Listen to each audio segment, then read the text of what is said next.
Ok, pessoal, boa tarde a todos. Vou iniciar aqui então, tá bom?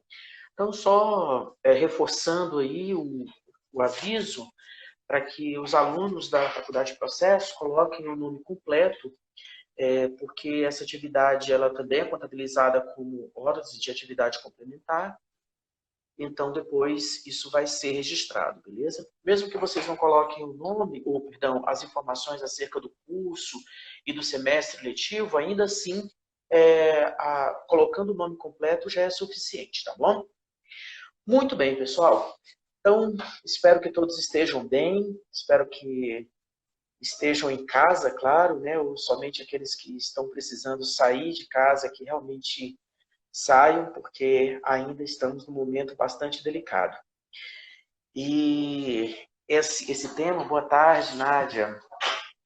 Esse tema que eu me propus hoje a debater com vocês, boa tarde, Cíntia, é exatamente resultado de algumas reflexões que eu tenho feito em casa, né, nesse período de pandemia, continuo trabalhando, e eu diria até que estou trabalhando mais do que antes, porque agora temos que produzir essas aulas remotas e exige um pouco de habilidade. Aqui estou ainda aprendendo também a lidar com as redes sociais. Tenho tido aí a ajuda da minha filha de 12 anos, a professora Fernanda também, da Faculdade de Processo, tem auxiliado também, tem me dado uma ajuda aí, tá? E outras pessoas sempre muito bacana ajudando. Bem, eu produzi um paper que depois eu disponibilizo para vocês, cheguei a encaminhar para alguns colegas que me deram hoje pela manhã algum feedback do que eu escrevi, e depois eu disponibilizo na plataforma da faculdade para que todos possam ter acesso, e também no Instagram, tá bom? E qual é a ideia básica que eu quero, então, discutir com vocês aqui? Vocês podem colocar perguntas, vocês podem também emitir aí as opiniões de vocês, as reflexões de vocês. É, eu já tenho algum tempo que eu estou trabalhando mais com a filosofia do direito. Minha formação é em sociologia, mas já tem algum tempo que eu estou na filosofia do direito, e aí confesso que estou um pouquinho enferrujado na filosofia, na sociologia. Mas o tema que eu me propus, ele está relacionado diretamente a uma discussão da sociologia clássica, mais especificamente a partir dos ensinamentos do sociólogo Durkheim, que viveu na segunda metade do século XIX e o início do século XX. E esse sociólogo ele traz uma reflexão acerca da ideia de coesão social, o que mantém a coesão social. Se a gente for observar bem, essa é uma pergunta que está presente na sociologia, que a sociologia carrega essa pergunta o tempo inteiro, que está associado a basicamente o que faz a sociedade, o que nos torna propriamente uma sociedade. E aí a resposta de Durkheim a essa pergunta é a ideia de solidariedade. Só que o termo solidariedade aqui, ele vai até um pouco além do que nós utilizamos no cotidiano. Hoje até teve um amigo que fez brincadeira com relação a esse termo solidariedade, né, Cíntia? Perguntando aí algumas coisas que eu nem posso falar aqui, né? O que seria solidariedade num momento como esse. Mas antecipo que a ideia de solidariedade aqui não está associada exclusivamente àquela ação que nós fazemos benéfica a alguém, ao nosso semelhante propriamente dito. Essa solidariedade que faz a ideia de sociedade, ela é mais ampla que isso. Na verdade, se refere aos elementos que nos ligam enquanto indivíduos pertencentes a um grupo social. E, nesse sentido, está relacionado, portanto, ao conjunto dos valores que nós temos, as crenças que nós partilhamos, os sentimentos conjuntos que nós temos. Então, tudo isso é que nos faz, que nos liga, que nos coloca a ideia de sociedade. É por isso, por exemplo, que algo acontece lá bem distante da gente, sei lá, algo que está acontecendo agora no Acre, no Amazonas, em qualquer outro lugar bem distante, mas que de alguma forma mexe conosco. E por que que mexe conosco? Mexe exatamente porque, na verdade, aquilo ali está ligando-se a sentimentos coletivos, a valores sociais de uma determinada sociedade. É isso mesmo, Júlio, fiz a barba, tá? A foto está com a barba grande, mas nesse tempo de pandemia não tem como cuidar da barba, né? Barbearia não é serviço essencial, então eu tive que tirar. Mas voltando aqui, então o que eu estava comentando. Então, essa ligação é justamente a ideia de sentimentos coletivos, olá, Érica, de sentimentos que nos tocam, que nos faz ficarmos ligados quanto à ideia de sociedade. Portanto, essa solidariedade que nos liga, que nos toca, que nos faz ideia de sociedade, nem precisa caracterizar necessariamente uma ideia de que nós gostemos ou não uns dos outros, que nós conheçamos ou não as pessoas à nossa volta. Isso nem chega a ser necessário, porque, na verdade, o que nós iremos perceber é que o simples fato de termos esses sentimentos conectados já vai ser suficiente para que haja essa ideia de coesão, para que haja essa ideia de sociedade. Tá? Então, esse é o aspecto básico que Durkheim está se referindo aí, né? Que coloca justamente essa temática da ideia de solidariedade. E o que seria, portanto, essa solidariedade que nós nos referimos quando ajudamos alguém, né? Esse outro, né? A Maíra está destacando aqui, né? Ser solidário, ser sensível ao outro, né? Exatamente. Esse ser sensível ao outro que a Maíra está destacando aqui, o que ele representa nessa lógica geral? Aqui a gente poderia dizer o seguinte, que a existência desses sentimentos, desses valores mais gerais que nos conectam e que nos ligam enquanto sociedade, são exatamente esses sentimentos que fazem com que nós tenhamos essa sensibilidade nas relações que estamos tendo com o outro indivíduo, que estamos tendo com as outras pessoas à nossa volta. Nesse momento de isolamento social, de pandemia, a gente tem algumas pessoas que se encontram numa situação ainda mais sensível, ainda mais delicada. E é óbvio que aquelas pessoas, por exemplo, que se encontram em situação de rua, padecem por problemas até maiores, porque eles têm que lidar com aquilo que é mais elementar na vida, que é a questão da sobrevivência, que é a questão da alimentação. E aí, rapidamente, só para dar um exemplo aqui para vocês, na semana passada, já tarde da noite, eu tive que descer para levar o nosso cãozinho para passear e encontrei uma pessoa embaixo lá do prédio onde eu moro, que estava pedindo comida. Isso já 11 horas da noite e tudo mais, e a pessoa pedindo comida. E aquele momento ali, aquilo me toca, mexe comigo, porque se trata, obviamente, de algo muito delicado, algo muito sensível. Você está pensando em uma pessoa passando uma necessidade tão elementar.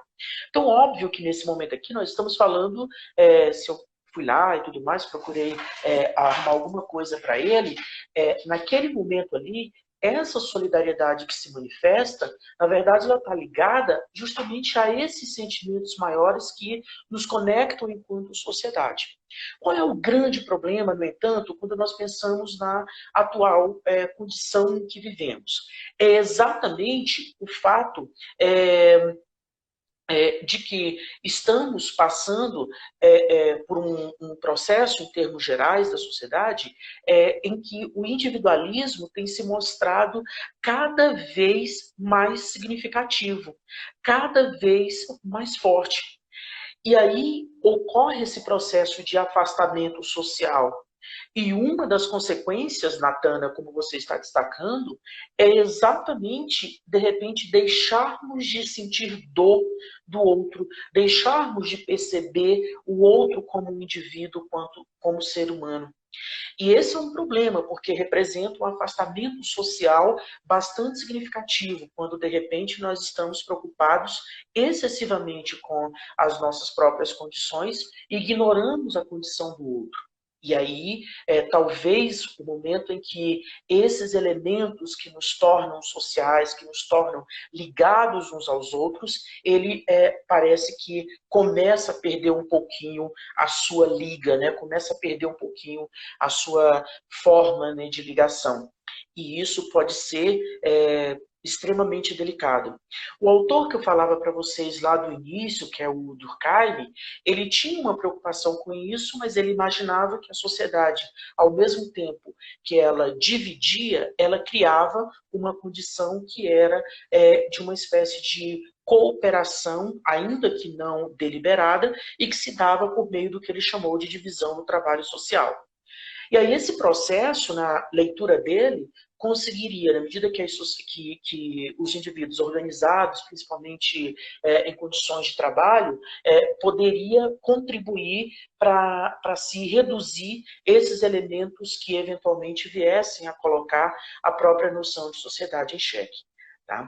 Obviamente que ele está falando lá na segunda metade do século XIX, início do século XX, com condições sociais e tecnológicas totalmente diferentes da que nós estamos vivenciando hoje. E nesse momento em que a tecnologia tomou um espaço sobremaneira nas nossas vidas, é muito comum que ocorra o isolamento social.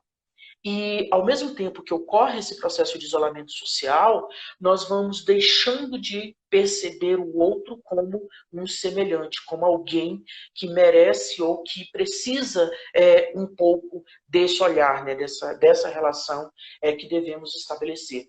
E aí, mais uma vez, poderíamos imaginar que nessas condições, se elas são levadas ao máximo, então nós podemos dizer que nesse momento, sim, de repente, haveria um problema em termos de ligação social. Agora, eu não sei o nome, mas é Perfemoir que está escrito aqui, quando ele pergunta, então o coletivismo é benéfico nessa análise? O que ocorre é o seguinte, não dá para a gente abandonar a ideia de exercitar nossa individualidade. Tem um outro sociólogo contemporâneo, esse já mais próximo a nós, que é o Norbert Elias, que ele até chama atenção para a ideia de sociedade como um processo, perdão, de individualismo como um processo social. Portanto, a ideia de se criar essa condição de individualidade ela é resultado do próprio processo social que nós estamos vivenciando hoje. Imagina o seguinte, há algum tempo atrás, pelo menos na minha época, ainda na minha infância, né, já faz bastante tempo, televisor em casa era no máximo um aparelho. Então, a gente tinha que lidar com situações nas quais nós tínhamos que compartilhar uns com os outros as coisas, porque não havia como cada um ter a sua televisão. Agora, não, a própria tecnologia, ela mexe um pouco com isso. E aí é nesse sentido que a individualidade vai se criando. Então, ela não é ruim, a individualidade, da forma como ela vai se manifestando, porque também é um espaço para que o sujeito possa expressar até a questão da sua própria identidade. Também um coletivismo exagerado, Perfilmar, eu acho que eu estou lendo aqui Perfilmar, não sei se é correto, você pode me corrigir aí se eu estiver pronunciando errado. O que acontece? Esse exercício dessa individualidade na sociedade, ele também é importante, porque a possibilidade de expressar muitas identidades que no passado foram sufocadas, como a questão da homossexualidade, como a questão de identidade de gênero e outras questões mais. Então, sim, é importante que haja esse espaço para o exercício da individualidade. A questão que eu coloco é qual é o tamanho ou a dimensão que essa individualidade pode acabar gerando afastamentos sociais, gerando situações que possam criar em nós uma ojeriza na vida em sociedade. Esse, para mim, é o grande problema. Daí a importância de se criar esses mecanismos sim, de empatia, como a doutora Vera Monteiro, psicóloga, amiga minha lá de São Paulo, está chamando a atenção aqui. Então é importante que esses elementos possam ser colocados, possam ser destacados, porque aí sim nós teremos a possibilidade de exercer sim a individualidade, mas ao mesmo tempo não eliminar a possibilidade de manutenção desses laços sociais. E aí eu volto à questão da solidariedade, pensando agora no momento de pandemia que nos encontramos. E por que eu resolvi compartilhar com vocês essas reflexões? Exatamente porque a leitura que eu faço é que no momento que nós estamos observando, que nós estamos vivendo nessa situação de pandemia, parece-me que o problema ele vai muito além desse lugar que eu me encontro aqui. Porque o que o Covid-19 fez conosco foi, e está fazendo efetivamente, nos testarmos enquanto sociedade e enquanto seres humanos. Então, agora a ligação que eu diria não é mais pensarmos na minha condição enquanto brasiliense, enquanto goiano, tocantinense, maranhense, ou enquanto brasileiro, tá? Americano, chinês, mas é pensar exatamente na condição humana. Como isso tem impactado toda a sociedade, mas não a sociedade local, não a minha vida aqui com o meu vizinho, não com a minha família, mas nessa relação que envolve o globo, né, que envolve a condição humana como um todo. E aí, nesse momento, se eu volto àquela imagem anterior da pessoa que eu presenciei ali pedindo um prato de comida ou de uma série de ações sociais que muitos de nós estamos partilhando. Por exemplo, essa semana, um dos meus amigos que está aqui também na live, o Júlio, participando de também um trabalho de uma atividade de solidariedade social a fim de fornecer alimentos para pessoas que estão com problemas, enfim, de alimentos e tudo mais. E aí eu vejo ali justamente o quê? Que não é um isolamento, né, perdão, não é uma ação isolada, né, de um indivíduo especificamente, mas na verdade é algo muito mais amplo do que isso, muito mais significativo do que isso, porque está vinculado a algo que envolve a sociedade como um todo, né? que é exatamente a ideia das limitações que nós estamos passando em razão desse grande problema global. Então, aqui eu percebo o seguinte, que o Covid-19 está colocando em xeque as questões ligadas à nossa tentativa de viver isolado. E aí eu costumo brincar muito em sala de aula com dois autores que eu gosto muito, que é o Aristóteles e o Thomas Hobbes, e por um acaso os dois são muito distantes, tanto temporalmente quanto em termos do pensamento, né? A Dulce está falando, o brasileiro é mundialmente conhecido por sua generosidade e preocupação com o próximo. Tem isso sim. Agora, a gente tem até uma discussão bacana com o Sérgio Buarque de Holanda, que é a ideia do homem cordial, que é muito interessante, a maneira como vai se construindo, mas nós também somos uma sociedade com um grau de individualismo muito severo e que em muitos momentos esse individualismo se mostra destruidor dessas relações. Porque aqui o problema que a gente pode verificar é exatamente o seguinte, é que quando eu perco a capacidade de ver no outro um humano, é ali onde nós estamos perdendo essa ligação. Eu estava falando da história lá dos dois filósofos que eu gosto muito, que estão tanto distantes temporalmente quanto em termos de pensamento, que é o filósofo Aristóteles, lá do século IV a.C., e Hobbes, que é já agora do século XVII. E a diferença entre os dois é exatamente porque aquela famosa frase que muitos de vocês já repetiram, o homem é um animal político, né? Ela é uma frase de Aristóteles, foi ele que produziu essa frase, para se referir à ideia de que viver em sociedade é algo natural. O contrário disso seria ou uma corrupção da natureza, ou eventualmente alguém que está com uma condição muito superior para conseguir algo nessas condições. O que ocorre? Nessas condições que a gente está observando, nessas condições que a gente analisa, parece que Aristóteles tinha razão, que de fato a gente tem uma necessidade dessa convivência social. O contraponto disso, que é o filósofo Hobbes, ele fala que o homem não tira proveito algum da convivência um com o outro, quando não há um poder para estabelecer uma ordem, né, uma limitação. Então, ele trabalha muito mais a ideia de uma necessidade externa que se faz presente para estarmos nesse convívio com o outro, do que efetivamente resultado de um impulso natural. Seja quem for aí que esteja com a razão, o fato é que esse momento agora parece que está mostrando a nós o quanto é importante esse convívio e essa relação um com o outro. Voltando um pouquinho ainda à ideia de Durkheim, o que ele destaca quando ele está falando desse aspecto das ligações, né, do conteúdo que nos ligam uns aos outros? Ele comenta algo acerca do crime. Ele diz, por exemplo, olha, o crime, que é justamente um ato, pensando aqui agora não em termos jurídicos, mas em termos sociais, ele representa um ataque direto aos sentimentos da sociedade.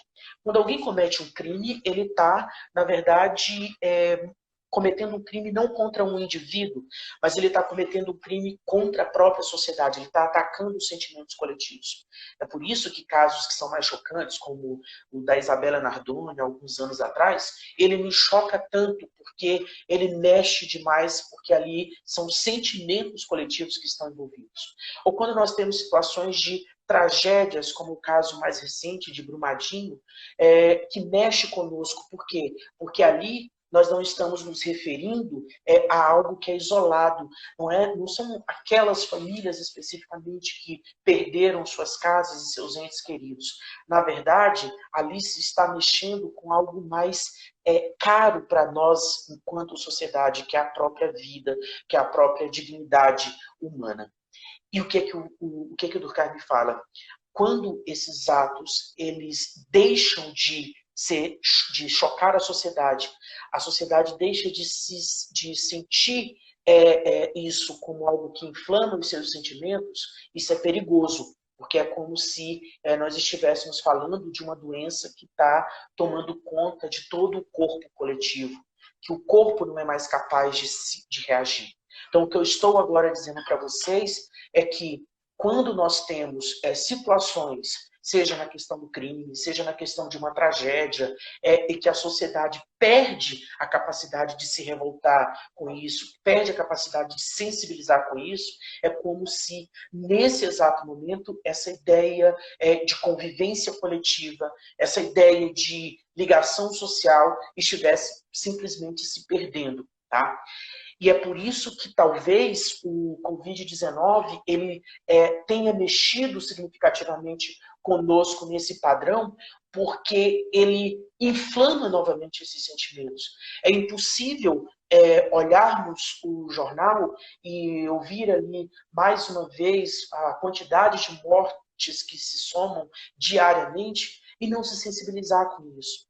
Qual é o meu medo, o meu receio enquanto sociólogo, enquanto cidadão, é que de repente a gente comece a banalizar, a olhar e ver apenas números nisso aí. Se isso acontece, nós estamos perdendo essa capacidade de estarmos conectados, de estarmos ligados, e isso pode ser também algo delicado, algo perigoso. É, a Giovana faz uma pergunta, faz uma questão aqui, né? Se não é perigoso para o Brasil ter ficado fora da participação da contribuição da descoberta da vacina. Eu não estou muito familiarizado com essa temática, Giovana, mas infelizmente a gente está vivendo um momento político também extremamente delicado, porque tem ocorrido aí algumas opções no cenário internacional e que pode sim ser extremamente perverso para o futuro do país. A gente observa o que tem acontecido e eventualmente pode sim trazer algumas consequências delicadas. A Gabriela está falando, né, também acho que estamos vivendo a guerra social, empresas querendo, né, ver seu lucro e empregados querendo sobreviver porque não tiveram apoio governamental. Esse auxílio não atingiu a todos que precisavam. E aqui a gente tem também um problema de solidariedade que se envolve, né? Porque as pessoas que estão perdendo os seus empregos estão, obviamente, desesperadas, e mesmo quem ainda não perdeu, mas fica sempre com aquela ameaça do que eventualmente pode acontecer, então isso é também algo delicado. Para o empresário não é fácil como é que ele vai manter os empregos se a sua fonte de renda ela está fechada nesse momento. Então, nós estamos realmente passando por um momento difícil. E aí sim, a gente pode ter como consequência, se essa pandemia demorar mais, problemas mais gravosos lá na frente. Os nossos colegas economistas já destacam um aspecto bastante conhecido, que é exatamente o fato de quando você tem aumento de desemprego, normalmente aumenta também alguns crimes como patrimônio, como furtos e roubos. Tá? Então, numa situação na qual, eventualmente, esses problemas sociais eles se agravem, é óbvio que uma das consequências possíveis podem ser esses problemas sociais mais amplos. Daí a necessidade de a gente fazer um enfrentamento. Essa solidariedade que nós partilhamos enquanto indivíduos, enquanto religiosos, cristãos, ou não interessa se somos cristãos, mas várias denominações religiosas têm feito os trabalhos aí excepcionais nesse sentido. Algumas empresas também têm tido essa preocupação. O que acontece? Ela tem uma certa limitação, porque nós precisamos de uma coordenação política mais ampla. E o que eu percebo nesse momento é que talvez o desafio para nós seja justamente a questão ligada a um desafio que se coloca em termos globais, em termos mais amplos, e não somente de um país especificamente. Por isso que o sair dessa crise vai impor uma cooperação internacional muito mais significativa do que a que temos hoje. Tá? Então, de fato, Natana, não dá para a gente pensar que são apenas números, né? São pessoas, são postos, são famílias que perderam. O Perfemoir, você fala quais são os tipos de solidariedade? Olha só, do ponto de vista conceitual, sociológico, eu não queria entrar muito nessa seara para não ficar numa fala aqui muito sociologuês, porque aí acaba ficando chato demais, né? O que acontece? Durkheim fala de dois tipos de solidariedade pensando na classificação de sociedade. Ele fala, olha, sociedades do passado, que a gente poderia chamar de sociedades pré-capitalistas, seriam tidas, né, seriam chamadas aí de uma solidariedade que ele chama de mecânica, porque os indivíduos teriam um grau de familiaridade, né, de semelhança bastante significativo. O que acontece? Esse tipo de sociedade, ela praticamente ainda conseguimos identificar em algum outro lugar, mas ela não é a mais frequente. O que nós temos hoje são as sociedades industrializadas, digitalizadas, e aí, nesse caso, apresenta um grau de divisão de trabalho aqui ele está pensando em termos sociais, não especificamente questão de profissão, que produz o que ele chama de solidariedade orgânica.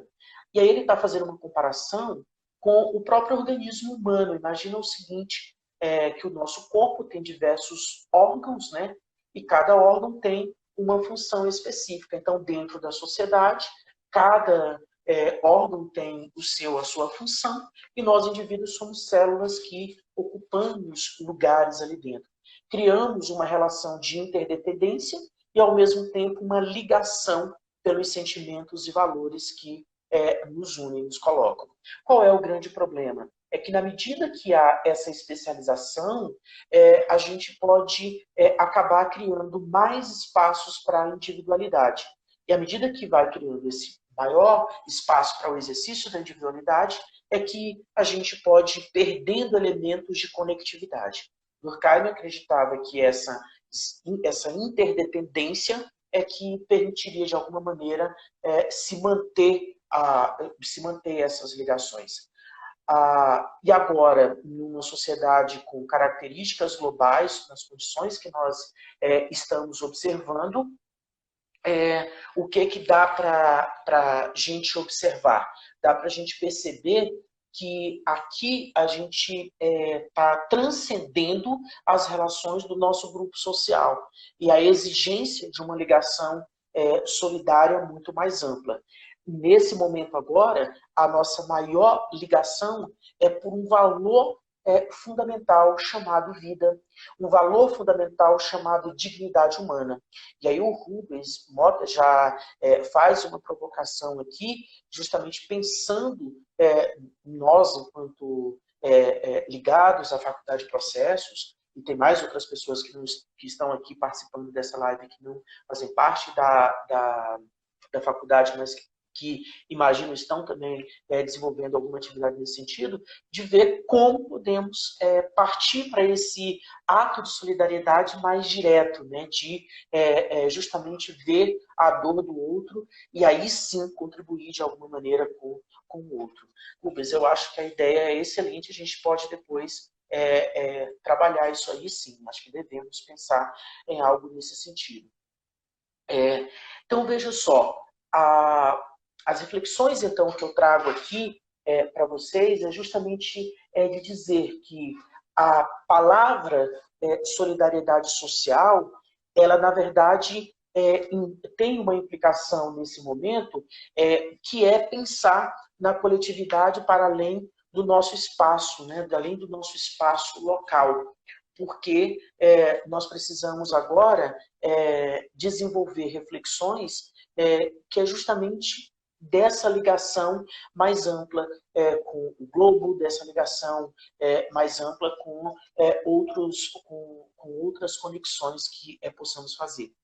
Temos uma grande vantagem, curiosamente, aquilo que aparentemente até pouco tempo estava nos afastando, agora permite que a gente estabeleça essa ligação solidária de uma forma um pouco mais fácil, que é justamente a questão dos chamados recursos tecnológicos. Então, ele tem promovido esse mecanismo, essa conexão.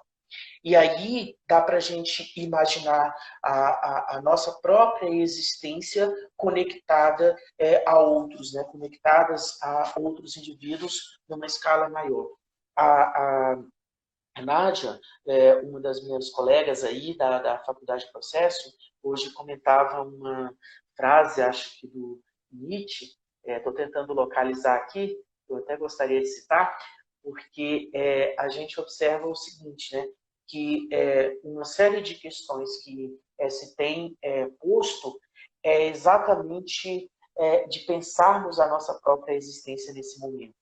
Eu nunca fui muito fã dos filósofos existencialistas, mas tem algumas questões que dá para a gente pensar e provocar acerca disso. O que a Nádia me mandou, que é justamente do Nietzsche, né, do filósofo Nietzsche, fala o seguinte: o homem atual me causa repulsa e vergonha. Sinto-me constrangido de ter nascido numa época tão pobre e vil. E aí, veja só, Nietzsche é um filósofo do século XIX,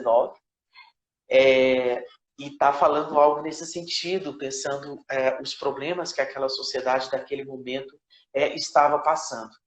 Eu fico imaginando, e foi justamente essa a provocação feita pela Nádia, o que aconteceria se ele estivesse vivendo numa sociedade como hoje.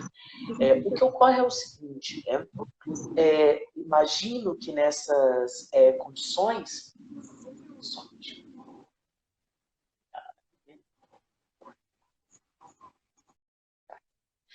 Imagino que nessas condições, talvez ele se assustasse bastante com o tipo de sociedade que nós acabamos por criar. Mas, ao mesmo tempo, eu digo que nós não temos o direito, a depender de onde nós falamos, de que lugar que nós estejamos falando, de sermos pessimistas. Eu sou pai de 2 crianças e eu digo sempre que eu, na condição de pai, eu não tenho direito de ser pessimista. Eu tenho que pensar no mundo sempre com os olhos abertos para visualizar as coisas boas e, se não estão boas, tentar pensar em como alterar. Então, é nesse sentido que eu vejo agora a possibilidade de construirmos esses laços sociais, nos pensando não mais pura e simplesmente como brasileiros, como eu havia falado antes, não mais pensando localmente, mas pensando principalmente como seres humanos, com uma ideia de ser humano, a ideia de dignidade, ela vai se tornando mais rica, mais forte nessas condições.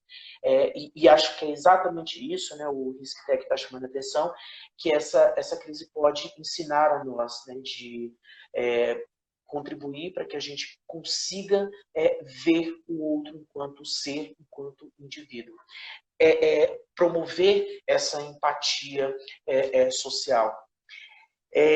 Enfim, são esses os pontos, né, que eu queria destacar para vocês aqui, né, dessas reflexões que eu desenvolvi.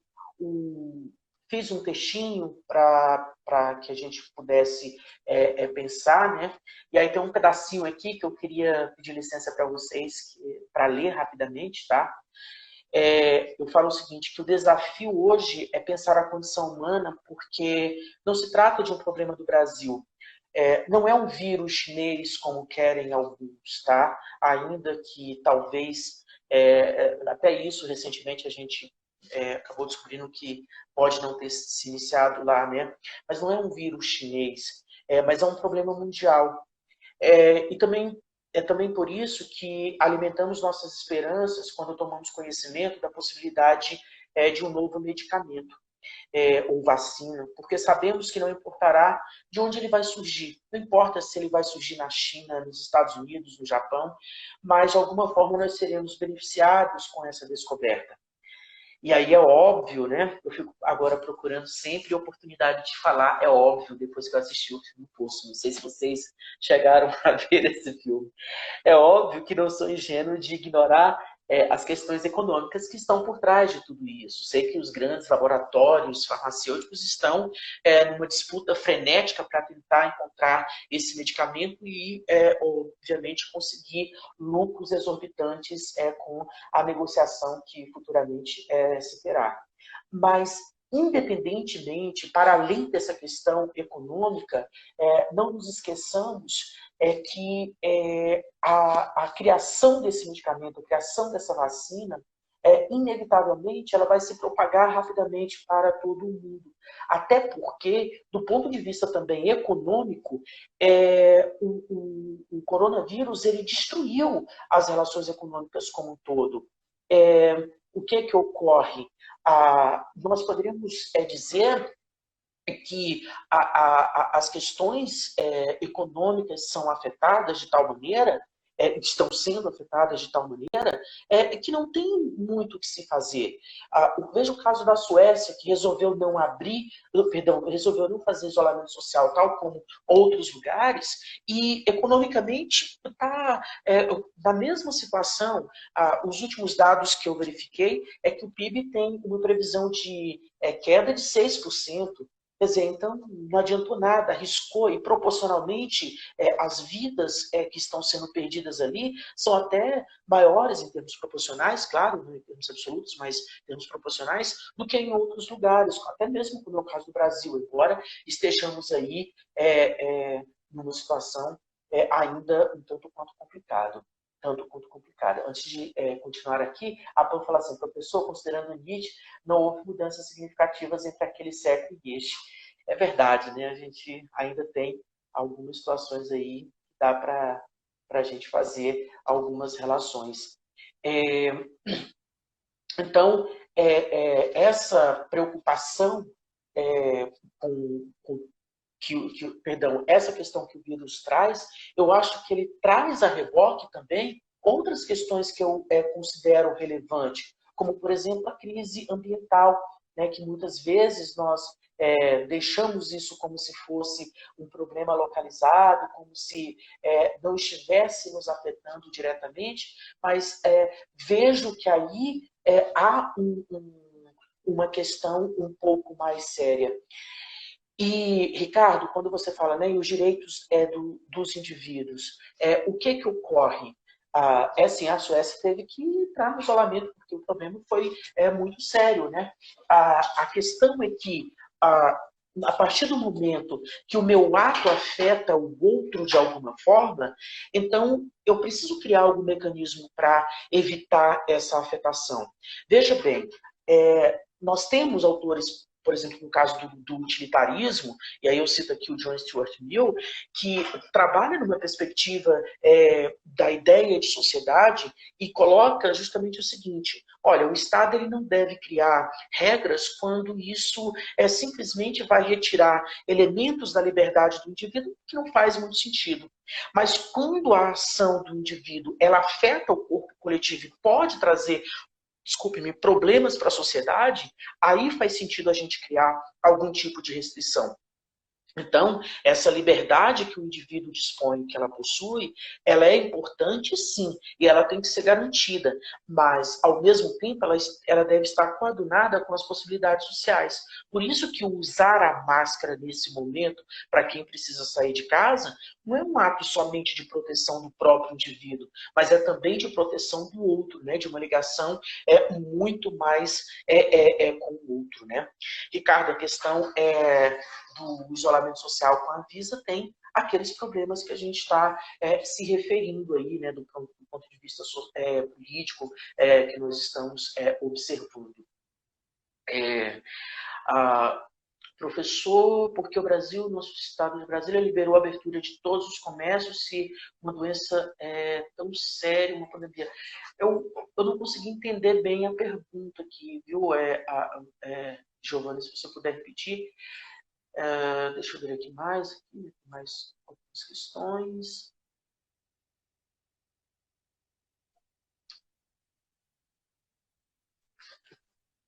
Em 1919, o presidente Rodrigo Alves não levou a sério a peste negra e mais de 30 mil morreram. Agora o presidente atual também não está levando a sério. E aí também problema, né? A questão de lockdown depende muito, né, das condições que se colocam, né, Ricardo? Se de repente o problema se coloca como sendo tão grave e impõe uma medida extrema, algumas medidas terão que ser tomadas, infelizmente. Tem como a gente evitar. No momento, a gente ainda está conseguindo lidar com os problemas da forma talvez até relativamente tranquila, né, diante de tudo que nós estamos observando. Basta perceber que o SUS se mostrou muito mais eficaz com todos os problemas que ele possui do que países que não têm um sistema como o nosso. Né? Então a gente acabou conseguindo algo nesse sentido. Deixa eu verificar aqui, tem uma outra observação. E se a Covid é uma doença grave, que o presidente autorizou a abertura do comércio. Né? A questão aí é mais complicada. Né? Assim, a pergunta que a Giovana está fazendo. Né? Se a Covid-19 é uma doença grave, porque o presidente autorizou a abertura do comércio. Há uma preocupação, claro, com a questão econômica, que é relevante, que a gente não pode ignorar isso de modo algum. Até porque se nós observarmos as questões ligadas aos problemas econômicos que a gente está verificando aí, isso traz consequências bastante graves para a sociedade como um todo, que envolve, dentre outras questões, o fato de estarmos passando, né, por desempregos, enfim. Então sim, muito, muito, muito delicado mesmo. Mas, ao mesmo tempo, como nós estamos vivendo um momento que não há, e eu não sou nenhum especialista nesse campo, então o que eu estou falando aqui é baseado em algumas questões que eu li e tudo mais, o que acontece? Como nós não temos um medicamento, uma vacina e tudo mais, essas medidas acabam se transformando em algo mais pelo menos necessário, né, nesse momento, né, o que a gente pode, né, o que a gente tem para esse momento. Mas eu queria voltar à questão lá da ideia de solidariedade que eu estava falando para a gente caminhar aqui para uma conclusão, né, a gente já tem aqui há algum tempinho, então para caminhar aqui para uma conclusão. O que acontece? A resposta que eu vejo, né, essa pandemia impõe a nós é também, né, que não façamos seleções, porque a nossa condição humana não dá para a gente fazer seleção se fulano é A, B ou C. Nesse momento agora, eu destaco que não importa o que nós somos do ponto de vista político, o que nós somos do ponto de vista econômico, o que nós somos do ponto de vista étnico, porque ela está afetando a todos nós.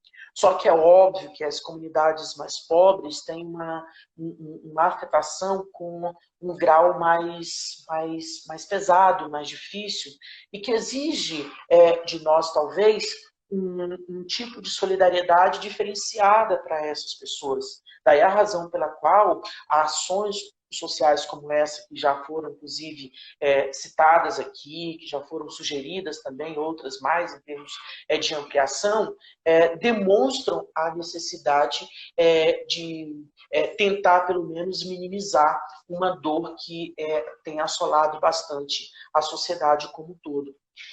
Então, para mim, a solidariedade que expressamos nesse conjunto de atos que colocamos agora, ele é resultante dessa nossa capacidade de nos inquietarmos com a dor do outro. Exatamente resultante, enfim, de termos essa empatia. E talvez com isso a gente esteja resgatando um pouco esse elemento de sociedade no momento de crise, tá? Porque vai exigindo cada vez mais que a gente saia um pouco desse conforto que o individualismo eventualmente nos coloca e impõe para nós a necessidade de pensarmos mais amplamente como lidar com os problemas, como nos conectarmos socialmente. E aí é por isso que, para mim, o nosso vínculo ele não pode mais ser pensado apenas do ponto de vista social. Ele tem que ser pensado como seres humanos, porque o que há de mais elementar a nossa vida é o que está em jogo. E com ela vem todo um outro conjunto, que é a nossa saúde, é a questão do convívio social, é a questão do nosso trabalho, do lazer. Tudo isso tem sido afetado.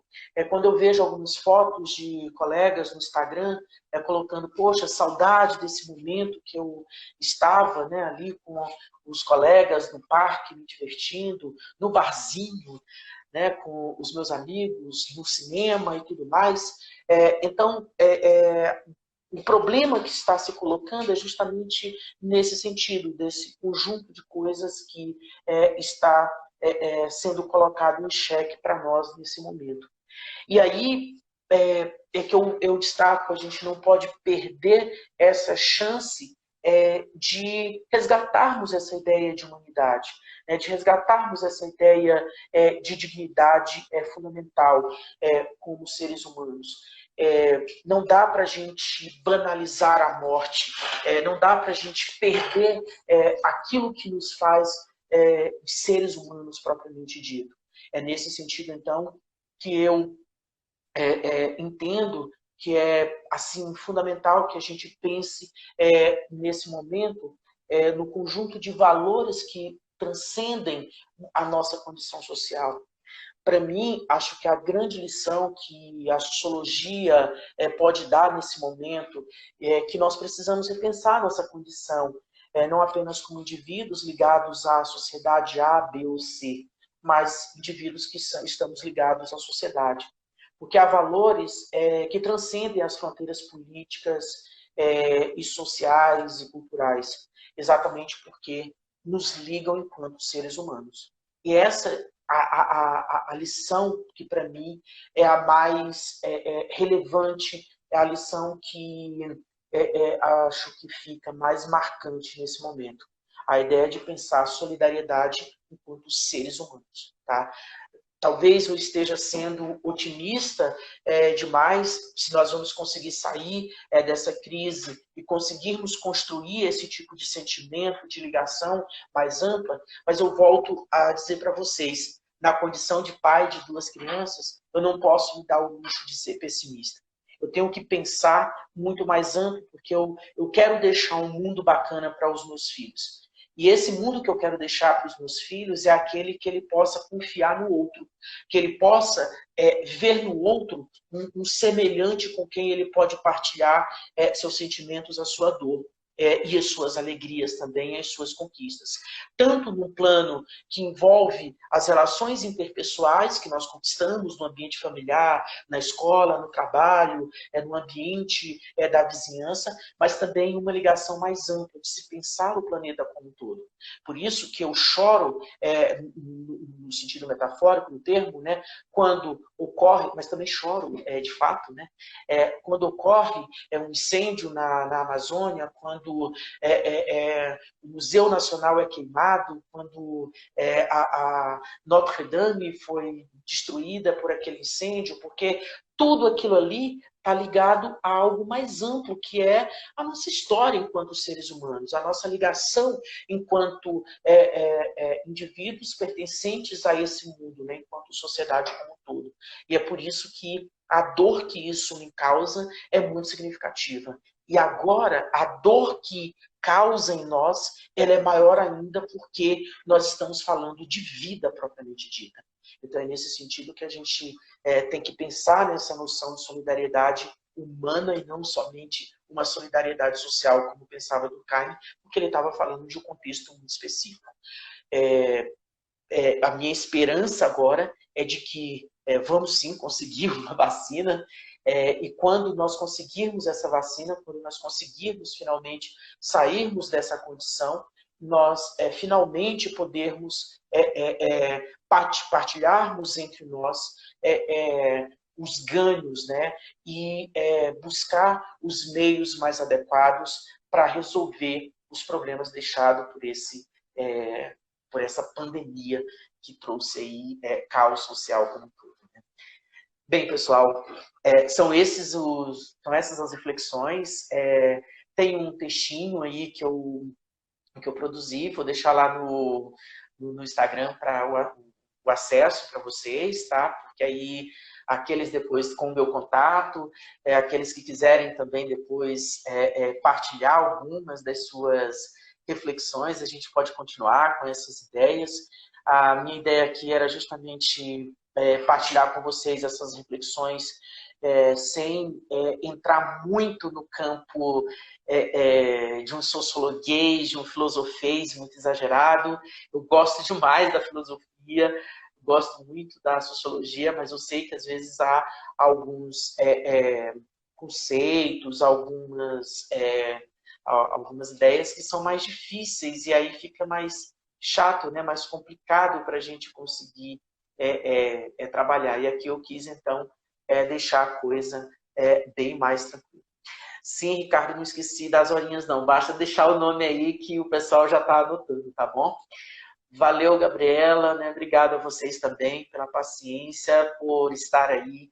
Obrigado pelas contribuições. Eu não sei se eu consegui contemplar todas as observações que vocês fizeram, tá? Também estou aprendendo a lidar com essas tecnologias, tá bom? Então, eu agradeço aí a vocês pela paciência e por estarem aqui comigo nesse momento, viu? Obrigadão a todos vocês. Um abraço. Valeu, Kelly. Obrigado, Milene. Isales. Obrigado, Rose. E Carlos, ó, tá. Valeu aí. Sim, não podemos perder nossa fera, viu? Valeu, Tamara. Ô, Cíntia, obrigadão, minha amiga. Obrigado, Caio. Olha, essa live tá me fazendo sentir ligado nesse momento, viu? É muito bacana, viu, Ricardo? Estou esperando, Ricardo, você de volta para as aulas. Valeu, boa noite, Dulce.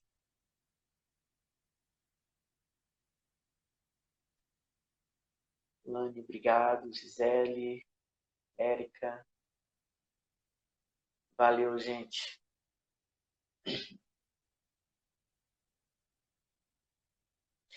Nossa, valeu, Kelly. Também, tô sentindo falta, viu? Muita falta. Ô, meu amigo Roberto, brigadão, viu?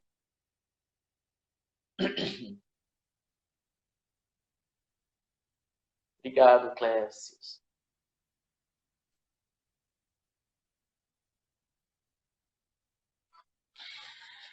Érica, a gente tem que pensar, a gente tem que partilhar. Eu acho até que isso também faz parte da ideia de solidariedade, né? A gente partilhar também um pouquinho desses nossos sentimentos, né? De bons fluidos, né? Essa ideia, eu acho que também é algo bacana. Valeu, pessoal do Milênio, meus amigos, meus vizinhos aí de Águas Claras. Muita saudade. Logo, logo a gente vai estar junto aí de novo aí, das nossas atividades, né? Poxa, Caio, obrigado, viu? Obrigado pelo carinho. É isso aí. Muito bem, gente. Então tá, meus amigos, eu vou encerrar aqui. Vou deixar disponível lá no status, tá bom? Já tá fechando aqui. Um abraço a todos vocês.